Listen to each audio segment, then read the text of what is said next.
को लेकर जो बात कही गई वो भी लगातार सुर्खियों में है। तो तमाम मुद्दों को लेकर हम बात करने वाले हैं और बातचीत हम करने वाले हैं इंडिया न्यूज हरियाणा खास बातचीत में। हालांकि इससे पहले कि हम बात करें, राधेश्याम शर्मा अपने बयान से हमसे बातचीत में पलट गए थे। तो तमाम मुद्दों को लेकर हम बात करेंगे। कांग्रेस के वरिष्ठ नेता, हरियाणा के वरिष्ठ नेता, पूर्व विधानसभा स्पीकर कुलदीप शर्मा हमारे साथ जुड़ गए हैं। स्वागत है आपका इंडिया न्यूज हरियाणा पर कुलदीप शर्मा जी। धन्यवाद। कांग्रेस को लेकर बात होगी आपसे, हरियाणा की सियासत को लेकर बात होगी, लेकिन पहला रिएक्शन बीजेपी के नए अध्यक्ष को लेकर आपसे चाहेंगे। युवा अध्यक्ष हैं, दूसरी ओर आपकी पार्टी के राष्ट्रीय अध्यक्ष की बात करें, अनुभवी हैं लेकिन बुजुर्ग भी हैं उम्र के लिहाज से। कैसे आप ये अंतर देख रहे हैं और कैसे मुकाबला हो पाएगा? देखिए, मैं भारतीय जनता पार्टी ने एक युवा चेहरे को उनका राष्ट्रीय नेतृत्व करने का अवसर दिया है। मैं अपनी शुभकामनाएं नए अध्यक्ष जिन्होंने आज चार्ज संभाला है, नितिन नवीन जी, उनके प्रति प्रेषित करता हूं। देखें, साथ में ये भी कहना चाहता हूं कि पंडित जवाहरलाल नेहरू जब कांग्रेस के अध्यक्ष बने थे तो शायद उनकी उम्र 40 साल भी नहीं। इंदिरा जी जब कांग्रेस की अध्यक्ष 1959 में बनी थी तो उनकी उम्र मात्र 40 ईयर्स। राजीव गांधी जी कांग्रेस के अध्यक्ष बने तो वो भी एक बड़े युवा कांग्रेस के अध्यक्ष। श्री राहुल गांधी कांग्रेस के अध्यक्ष बने, वो भी एक युवा चेहरा कांग्रेस का। हाँ, तो ऐसा नहीं है कि केवल भारतीय जनता पार्टी युवाओं को मौका दे रही है। कांग्रेस ने भी अपने सुभाष चंद्र बोस, वो भी एक युवा चेहरा थे जो कांग्रेस के अध्यक्ष थे। ऐसे बहुत से उदाहरण मैं दे सकता हूं, लेकिन नितिन नवीन जी आए हैं भारतीय जनता पार्टी के अध्यक्ष के रूप में। भले ही हमारी राजनीतिक विचारधाराएं अलग अलग हैं, लेकिन उन्होंने नया पद संभाला है। मैं भी अपनी शुभकामनाएं उनको देना चाहता हूं। हरियाणा कांग्रेस पर आते हैं सर।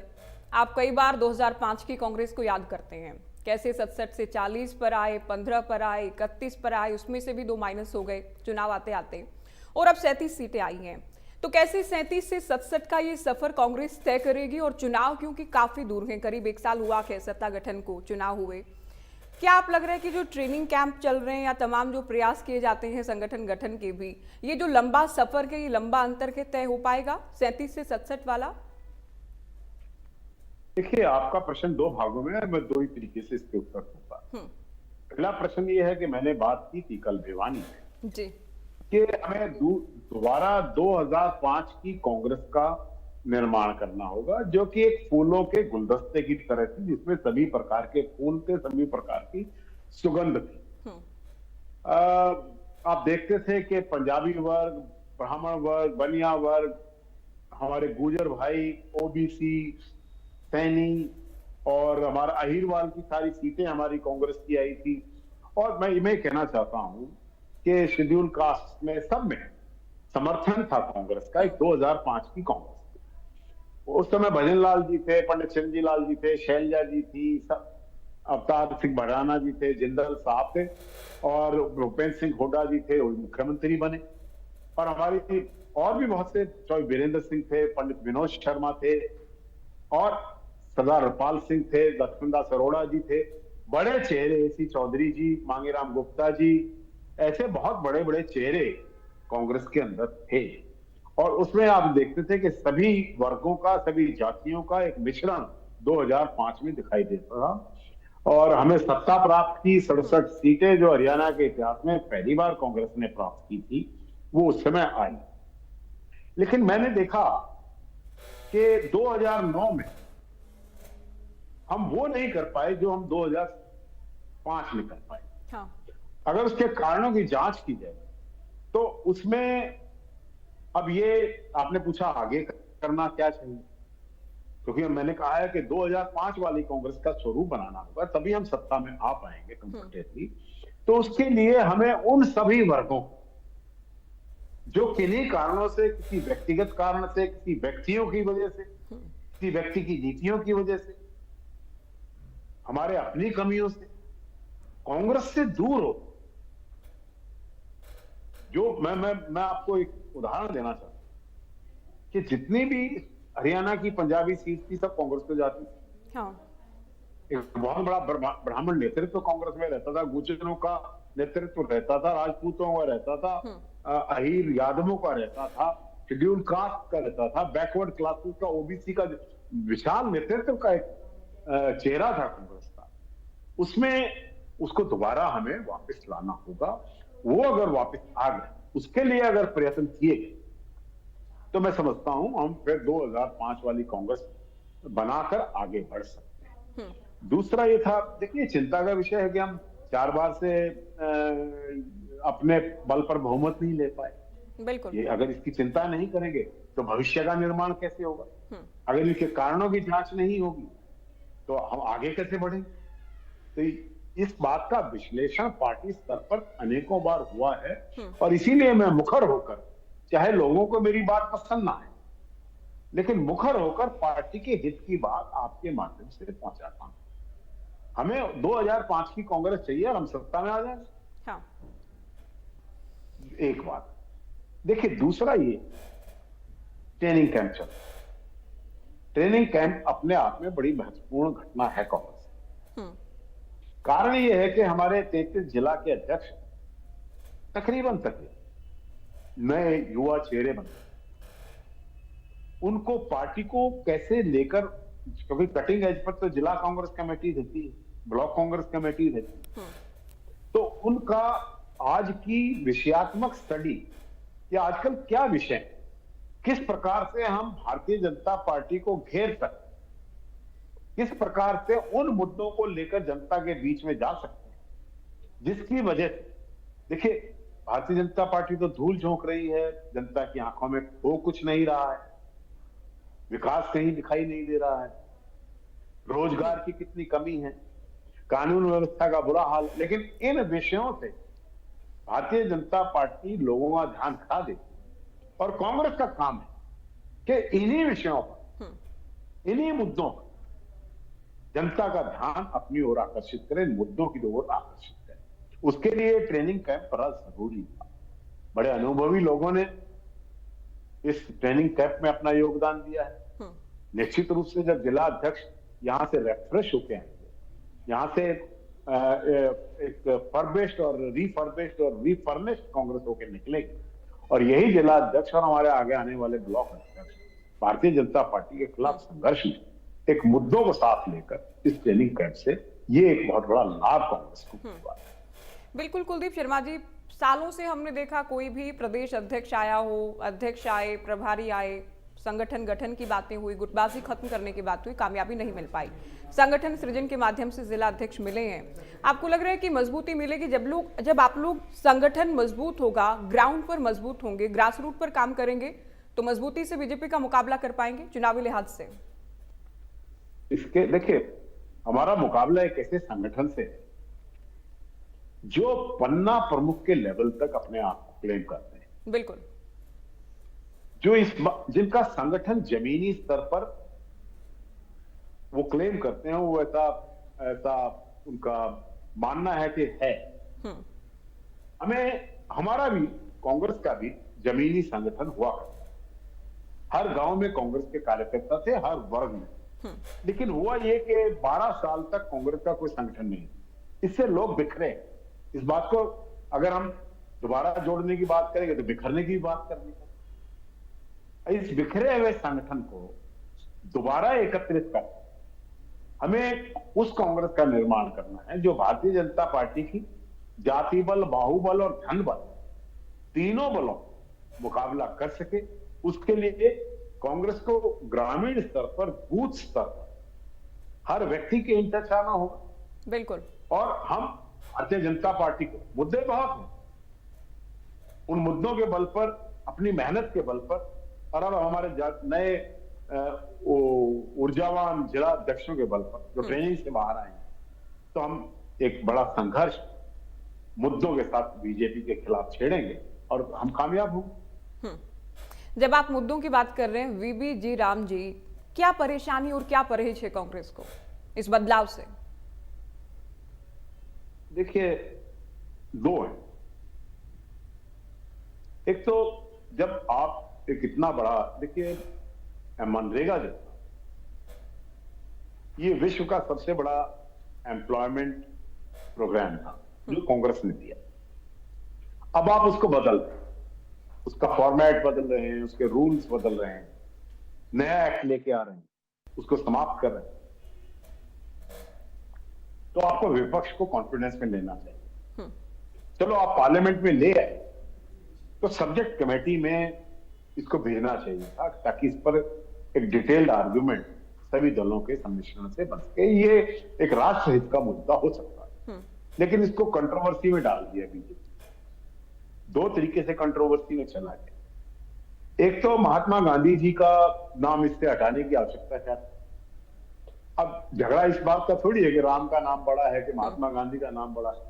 एक ने देश को स्वतंत्रता दी, एक हमारी संस्कृति और धर्म का हिस्सा है। बिल्कुल, इनमें कोई क्लैश नहीं। लेकिन महात्मा गांधी जी का नाम हटाना, उसका कोई तर्क होना चाहिए। ये तर्क के भी हम महात्मा गांधी की बजाय राम का नाम ले आए हैं, और महात्मा गांधी भी राम का नाम लिया करते थे। अरे मैं भी लिया करता हूं, सभी लोग ले रहे हैं राम का नाम, तो उनके नाम से बना दी। ऐसा नहीं कहना चाहिए। उसमें इसका एक तर्क होना चाहिए। एक तो हमारा विरोध है कि महात्मा गांधी जैसे राष्ट्रपिता को उससे दूर कर कोई बुद्धिमत्ता नहीं। दूसरे, जनता को अभी इस बात को समझ नहीं पा रहे कि इन्होंने बदलाव किया क्या है, क्या कर दिए। हाँ। कैसे एक्ट बदले। कांग्रेस के इस ट्रेनिंग कैंप में हमने लोगों को समझाने की कोशिश की है, हमारे जिला अध्यक्षों को, कि इन जो चेंजेस बीजेपी लेके आई उससे, क्योंकि ये बिगेस्ट एम्प्लॉयमेंट प्रोग्राम था रूरल एरिया, उससे उन लोगों को जिनको इसका फायदा होना चाहिए, उनको क्या नुकसान हो रहा है। नुकसान तो सीधा है। स्टेट का शेयर बढ़ा दिया गया, सेंटर का शेयर घटा दिया गया। स्टेट के पास बजट नहीं, कैसे हम बजट लेकर इस काम को पूरा कर पाए। हाँ ठीक है कि कई फ्रॉड्स हुए हैं पंजाब में। मुझे, जैसे मैं अखबार में पढ़ रहा था, 10,000 से ज्यादा मनरेगा से रिलेटेड फ्रॉड्स डिटेक्ट हुए। तो उसको प्लग करना, उसके उन लूप होल्स को इसी ओल्ड मनरेगा एक्ट के तहत प्लग किया जा सकता है। मनरेगा में महात्मा गांधी का नाम बदलना और विपक्ष को कॉन्फिडेंस में ना लेना। तीसरा, इसके प्रोविजन से गरीब को क्या फायदा होगा, ये बात अभी किसी को समझ नहीं आ रही। गरीब का नुकसान हो रहा है, क्यों बजट घटाया गया। तो सारी इन बातों पर चर्चा अगर हो जाती तो सब इसको एक्सेप्ट कर लेते, लेकिन इस पर चर्चा नहीं हुई और सरकार ने एक किस्म से इस देश के ऊपर ये थोपा है, इसलिए हम इसका विरोध कर रहे हैं। इससे किसी गरीब को कोई फायदा नहीं और गरीब को नुकसान। ठीक है, आप ये कह रहे हैं कि विपक्ष को भी कॉन्फिडेंस में लिया जाना चाहिए था, साथ ही जो ग्रामीण गरीब हैं उनको भी फायदा होना चाहिए था। ये बात सरकार को सुनिश्चित करनी चाहिए थी। राहुल हरियाणा आ रहे हैं, राहुल के हरियाणा आने से कांग्रेस को कितनी नई ऊर्जा, कितनी मजबूती मिलेगी? और बीजेपी तो जब जब राहुल आते हैं हरियाणा में लगातार उनको निशाने पर लेते हैं। देखिए, ये तो राजनीति है। भारतीय जनता पार्टी आज से नहीं है। जब से राहुल गांधी कांग्रेस के अध्यक्ष थे तब से ही हमने कहा है कि बहुत पैसा खर्च करके बीजेपी ने एक इमेज उनके चारों तरफ बनाने की कोशिश की है, जिसमें आप लोगों का एक बड़ा महत्वपूर्ण योगदान। राहुल गांधी जी को एक पर्टिकुलर इमेज के ढांचे में डालने की कोशिश, और अगर उनको राहुल गांधी से बीजेपी को वो खतरा नहीं। बीजेपी समझती है कि राहुल गांधी एक ऐसे व्यक्तित्व हैं जो निडर, उनके सामने खड़ा होकर उनका मुकाबला कर, तो वो निशाने पर राहुल गांधी जी को ही रखते। इसलिए उनके बारे में आप सोशल मीडिया के, व्हाट्सएप यूनिवर्सिटी के माध्यम से अफवाहें फैलाकर, गलत फ्रेमिंग करके इस प्रकार की बात, अगर उनसे डर नहीं है तो काहे को उनको इतना निशाना बना रहे हैं। अब राहुल गांधी आ रहे हैं, भारतीय जनता पार्टी के जो सभी मीडिया सेल्स हैं, सभी प्रवक्तागण हैं, सभी सोशल मीडिया के लोग हैं, एक्टिव हो गए। राहुल से इतना डर लगने लगा।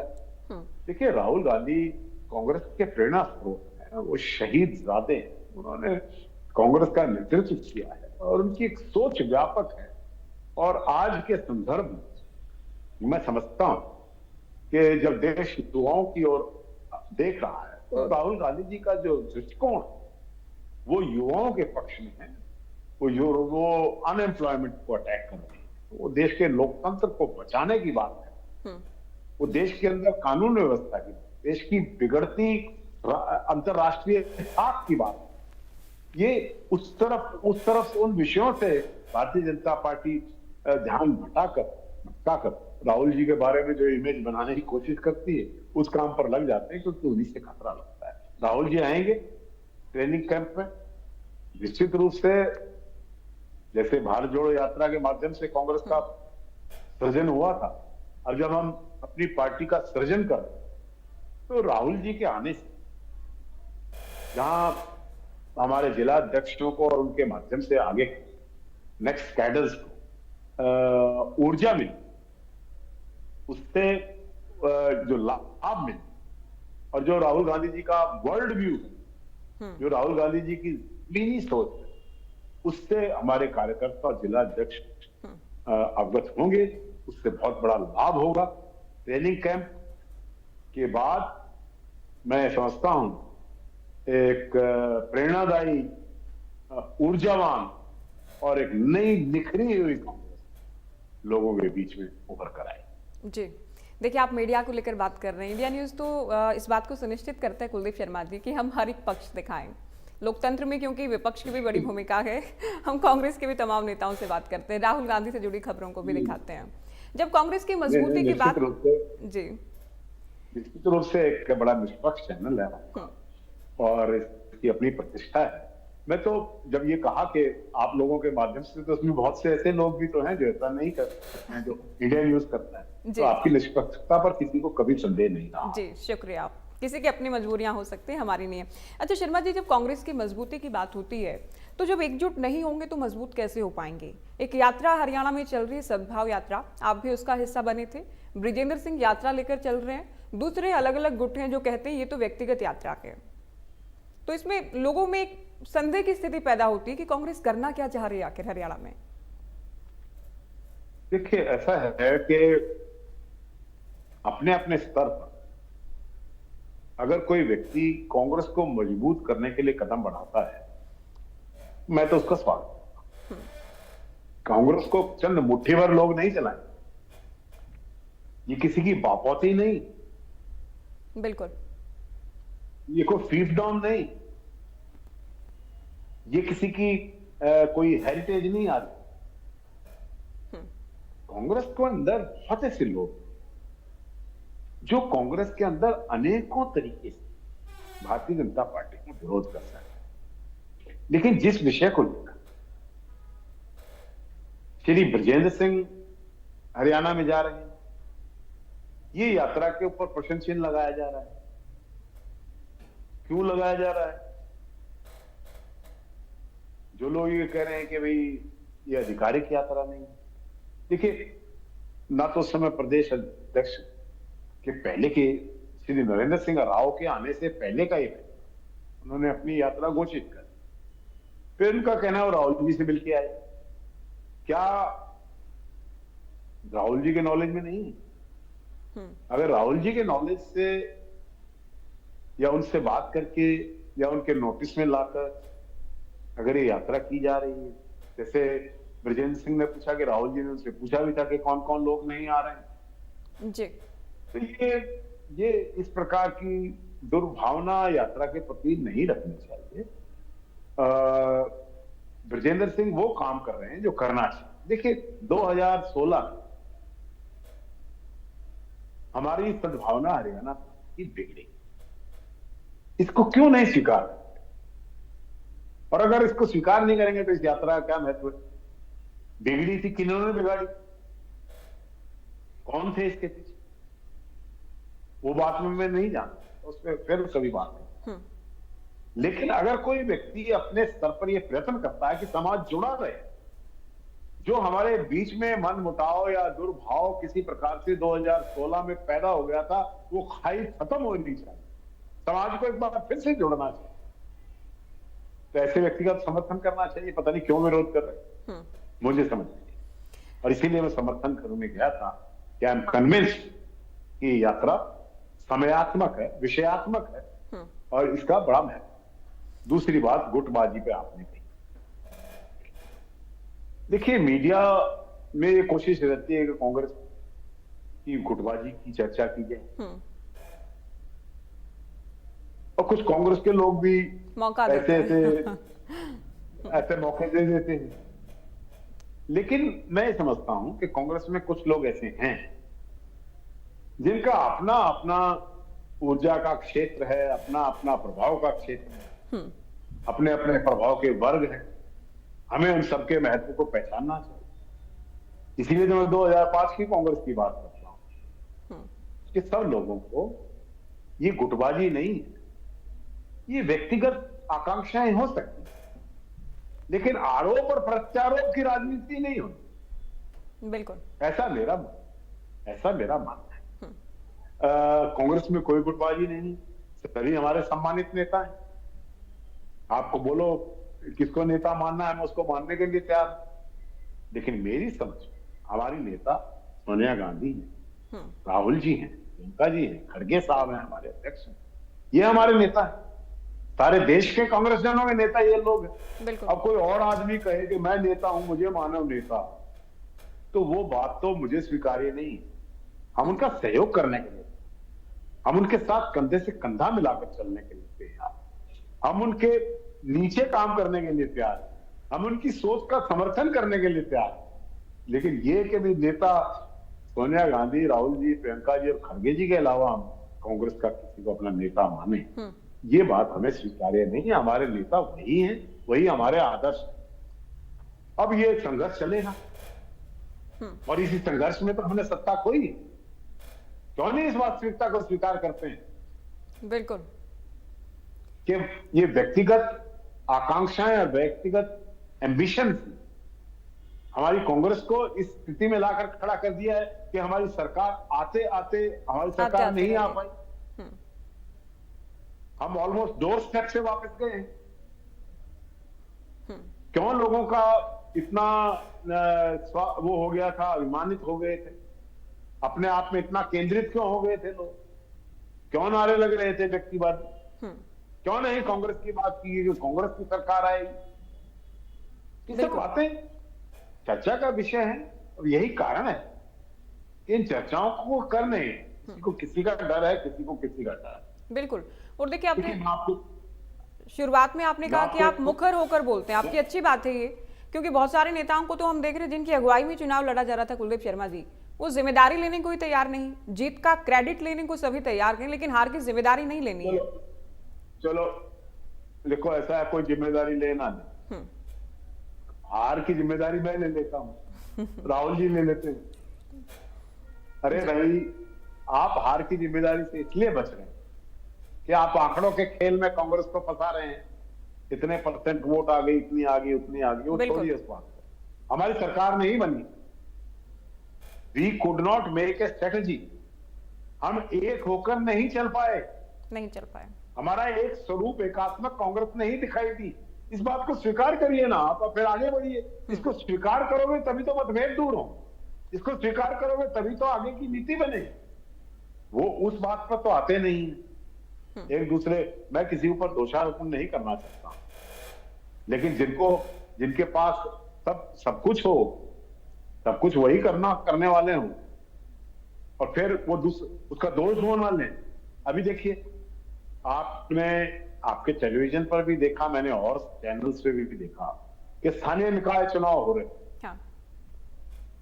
उसमें से कुछ लोगों को इंक्लूड कर लिया, कुछ लोगों को एक्सक्लूड कर दिया। अरे भाई, हर आदमी का महत्व होता है, आप उसको समझे ना समझे, लेकिन हर आदमी का, छोटे से छोटे कार्यकर्ता का भी महत्व और बड़े से बड़े नेता का भी महत्व। आपने कुछ लोगों को एक्सक्लूड कर दिया कॉर्पोरेशन इलेक्शन, चलो एक्सक्लूड कर दिया, आप खुद लड़िए, लड़वाइए, आपके नेतृत्व में हम काम करें, आप जो कहेंगे वो करें, पोस्टर कहोगे पोस्टर लगा।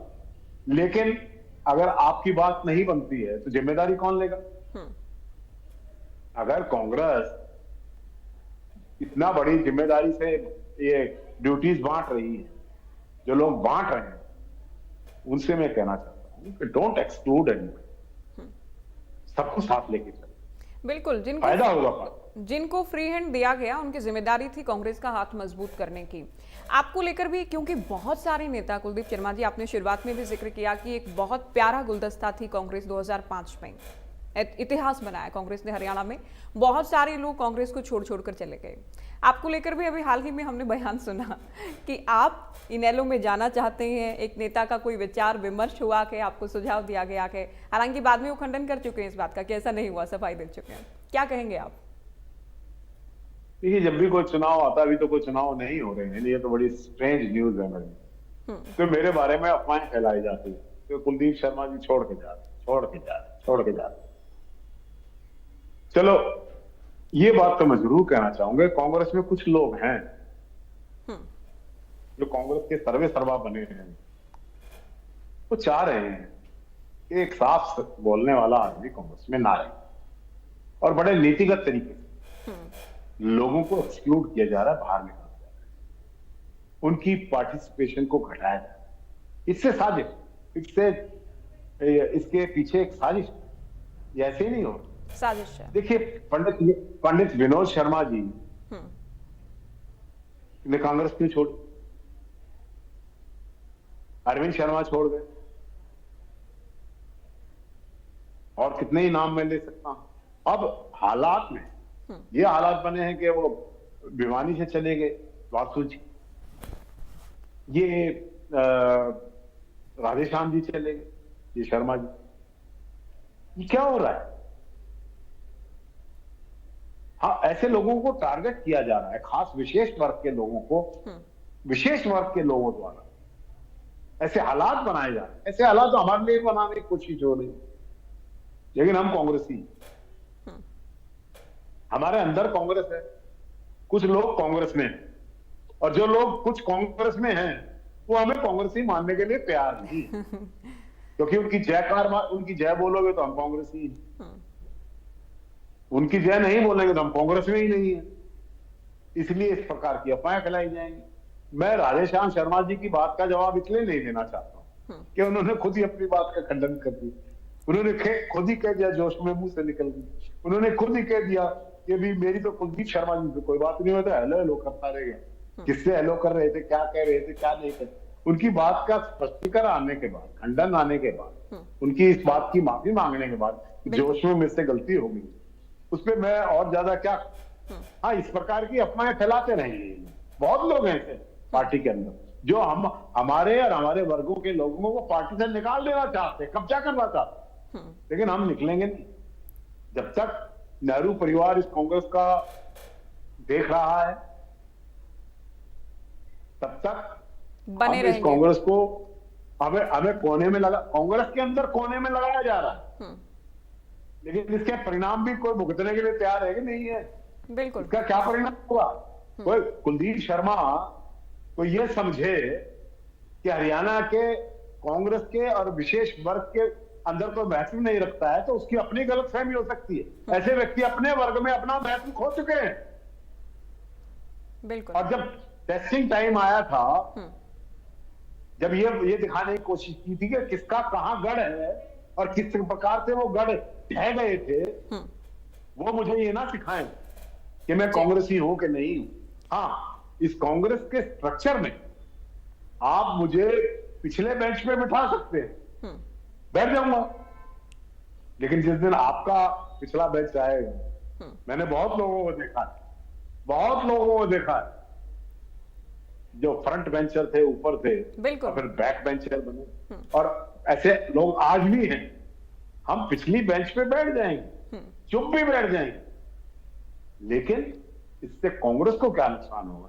लोग कहते हैं, बिल्कुल, क्या आपके वर्ग के लोगों की, आप जैसे लोग या कांग्रेस में कोई महत्व नहीं है? मैंने कहा भी लोग सोचते हैं कि भी हमारा कोई महत्व नहीं, तो इसका कोई शुभ संकेत जा रहा है क्या लोगों में? नुकसान कांग्रेस का हो रहा है, इनका थोड़ी हो रहा है। बिल्कुल। बड़े नेता तो दल के साथ बने रहे, उसमें फायदा ही है, और सभी वर्गों के, सभी बिरादरी के, इसमें ब्राह्मण समुदाय की बात करें, हम तो कांग्रेस के बैक वेंचर हैं, लेकिन बैंक में हैं। We are the safe deposit of Congress. हम कांग्रेस के सेफ डिपॉजिट हैं। बिल्कुल हम बिल्कुल। भारतीय जनता पार्टी के स्लीपर सेल नहीं है। हम्म। बीजेपी से मिलकर हम आपस में सेटिंग नहीं बिठाते। ये तमाम बड़ी बातें कह रहे हैं कुलदीप शर्मा जी, और ये भी इनकी ओर से कहा गया है कि ये जो बयान दिलवाए जा रहे हैं कि कुलदीप शर्मा कांग्रेस से कहीं किसी दूसरे दल में जा रहे हैं, ये भी साजिशन हो रहा है, इनके खिलाफ इस तरह का माहौल बनाया जा रहा है। तो तमाम मुद्दों को लेकर हमने आपसे बात की है। आप कांग्रेस को, अपनी पार्टी को बहुत बार बेहतरीन सुझाव देते हैं। हम उम्मीद करते हैं कि आपका इंटरव्यू या आपके तमाम बयान वो सुनेंगे भी, और इन जो बयान आपके हैं, सुझाव आपके हैं, जो नसीहत है कांग्रेस की मजबूती के लिए, कांग्रेस के अच्छे के लिए, उस पर अमल भी किया जाएगा। बहुत शुक्रिया, आपने समय दिया, हमारे साथ जुड़े। धन्यवाद। तो कुलदीप शर्मा को आपने सुना, कांग्रेस के वरिष्ठ नेता हैं, और बहुत बड़ी बातें इनकी ओर से कही गई हैं। सरकार को भी घेरा गया कि BBGR राम जी को लेकर भी किस तरह से सियासत बीजेपी की ओर से हो रही है, और क्यों विपक्ष को कॉन्फिडेंस में नहीं लिया गया, इसे लेकर सवाल पूछे गए हैं। बीजेपी के नए अध्यक्ष को लेकर बधाई दी गई है। कांग्रेस के अलग अलग समय में रहे युवा अध्यक्षों का भी जिक्र किया गया, क्योंकि कांग्रेस युवा अध्यक्ष देती आई है, और अभी जो अध्यक्ष हैं उनके अनुभव का भी कांग्रेस को फायदा मिल रहा है। 2005 का वो फिर से जिक्र कर रहे थे, 67 सीटें आई थी, और केवल आंकड़ों का खेल कर देने से, बाजीगरी कर देने से काम नहीं चलेगा कि हमारा वोट परसेंट बढ़ गया है या वोट परसेंट का मार्जिन जो बिहार का है वो बेहद कम है। सभी को साथ लेकर चलने की जरूरत है। ट्रेनिंग कैंप से भी फायदा होगा।